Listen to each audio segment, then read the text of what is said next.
Greetings from the Pearsall Library at North Carolina Wesleyan College. The purpose of this brief tutorial is to provide you with an overview of the equipment and services that we provide here in the Media Production Lab.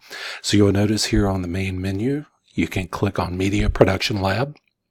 And this is going to provide you with some great information regarding our hours that the lab is open, some videos that will provide you with some overviews as to how the equipment can be used, our policies, overviews of the equipment, how to do copyright, etc.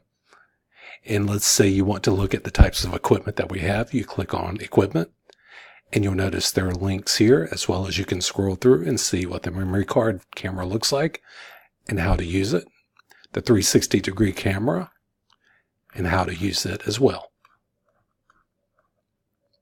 If you want to reserve any of these items or to reserve the Media Lab, you click on Reservation.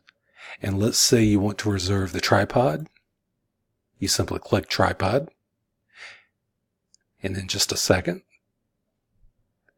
this image is going to pop up. This is the tripod you want to reserve. You click Book It. And let's say you want to reserve it for Friday the 23rd. And this will tell you the hours that the tripod is available. So let's say you want to reserve it for 2 o'clock. And then click Next. And from here, you'll enter your name, your information, so that we can contact you if we need to. And once you're done, you hit Submit, and the item will be reserved, and you can pick it up here at the Pearsall Library in Rocky Mount. We hope this video has been informational for you. If you have any questions, please don't hesitate to contact us. Thank you.